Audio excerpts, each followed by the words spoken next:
সকলকে আমন্ত্রণ জানাচ্ছি বাংলাভিউ সরাসরি সম্প্রচারে। জানিয়ে দেব আমাদের হাতে থাকা এখনকার খবরগুলো। সাথে রয়েছি আমি শ্রাবণী তালুকদার। হবিগঞ্জ জেলা কারাগার বিভিন্ন সময়েই সমালোচনায় উঠে এসেছে অনিয়ম এবং দুর্নীতির কারণে। এবার সবকিছু ছাপিয়ে এই কারাগারে আসামিদের সাথে দর্শনার্থীদের সেলফি তোলার বিষয়টি সামাজিক যোগাযোগ মাধ্যমে ছড়িয়ে পড়লে আরও একবার সমালোচনার মুখে পড়েছে হবিগঞ্জ জেলা কারাগার। ফেসবুকে ভাইরাল হয়ে গিয়েছে কারাবন্দীদের সাথে এক দর্শনার্থীর সেলফি। যদিও সেই সেলফিতে কারাবন্দীদের চেহারা বোঝা যাচ্ছে না।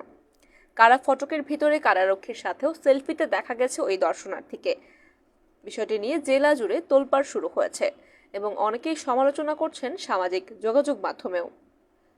2 অক্টোবর আবুল কালাম মিটু নামে একটি ফেসবুক আইডি থেকে পোস্ট করা হয়েছে বেশ কয়েকটি ছবি এবং এতে দেখা যাচ্ছে জেল কারাগারে বন্দি আসামিদের সাথে একটি সেলফি।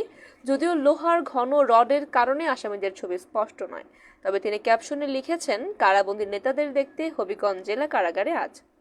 এছাড়াও কারা ফটকের ভিতরে এক কারারক্ষীর সাথেও সেলফিতে দেখা গেছে তাদের। হয়তোবা কারারক্ষীর অগোচরে তুলেছেন ছবিটি, কারণ কারারক্ষীকে মনোযোগ দিয়ে কাজ করতে দেখা গেছে।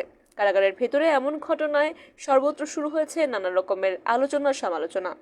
এ বিষয়ে হবিগঞ্জ কারাগারের জেল সুপার মোহাম্মদ মতিউর রহমান বলেছেন, বিষয়টি সম্পর্কে তিনি অবগত নন এবং এমনটি হয়ে থাকলে অবশ্যই আইনানুগ ব্যবস্থা নেওয়া হবে। যথাযথ কর্তৃপক্ষের মাধ্যমে কথা বলে যথাযথ ব্যবস্থা নেওয়া হবে বলে জানিয়েছেন জেল সুপার মোহাম্মদ মতিউর রহমান। তবে এই কারারক্ষীদের সাথে দর্শনার্থীর সেলফি তোলার বিষয়টি নিয়ে অলরেডি জেলা জুড়ে শুরু হয়েছে তোলপাড়। তাছাড়া সামাজিক যোগাযোগ মাধ্যমেও সবাই এর সমালোচনা করছেন।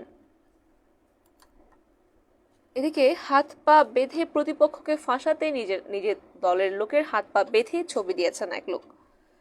হাত পা বাঁধা ও মেঝেতে ফেলে রাখা অবস্থায় সিলেটের জৈন্তাপুরে এক যুবকের ছবি গত 29 সেপ্টেম্বর সামাজিক যোগাযোগ মাধ্যম ফেসবুকে আপলোড করা হয়। ছবি দিয়ে দাবি করা হয় ওই চোরাকারবারি সিন্ডিকেট টর্চার সেলে নিয়ে ওই যুবককে মারধর করা হচ্ছে এবং মারধর করছেন তাদের প্রতিপক্ষ এক ব্যক্তি। বিষয়টি নিয়ে থানায় লিখিত অভিযোগ জানানো হয়। তদন্তে নেমে পুলিশ জানতে পারে প্রতিপক্ষকে ফাঁসাতে এমন ছবি তুলেছেন ওই যুবকের আপন ভাই।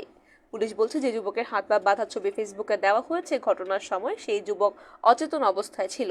তার ভাই এই কাণ্ডটি ঘটিয়েছেন এবং তার অভিযুক্ত ব্যক্তি এখন পলাতক রয়েছেন।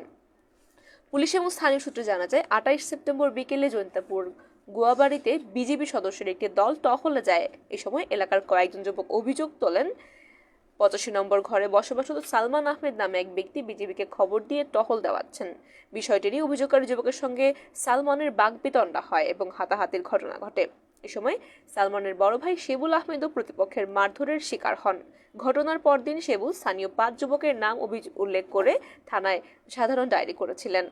অভিযোগ দায়েরের পর সালমানের হাত পা বেঁধে মেঝেতে ফেলে রাখা একটি ছবি তিনি সামাজিক যোগাযোগ মাধ্যম ফেসবুকে পোস্ট করেন এবং উল্লেখ করেছেন চোরাকারবারিরা টর্চার সেলে নিয়ে তাকে মারধর করছে। জৈন্তাপুর থানার ভারপ্রাপ্ত কর্মকর্তা তাজুল ইসলাম মঙ্গলবার জানিয়েছেন, ওই ছবি ফেসবুকে ছড়ানোর পর সালমানকে প্রাথমিক জিজ্ঞাসাবাদ করা হয়।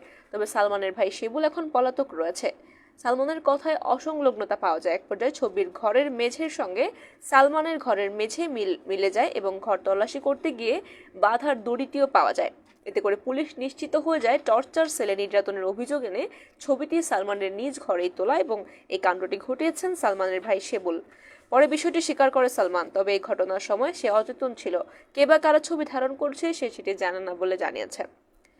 ওসি তাজুল ইসলাম বলেছেন, প্রাথমিকভাবে জানা গেছে ঘটনাটি ঘটিয়েছে সালমানের ভাই শেবুল, তবে সে পালিয়ে গেছে। তাকে ধরতে চেষ্টা চালাচ্ছে পুলিশ এবং একটি সূত্র জানিয়েছে সালমান আইন শৃঙ্খলা রক্ষাকারী বাহিনীর সোর্স হিসেবে এলাকায় পরিচিত।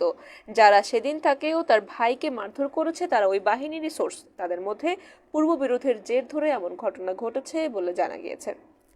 জানিয়ে দিচ্ছিল আমাদের হাতে থাকা এখনকার খবরগুলো। সাথে থাকার জন্য সকলকে ধন্যবাদ।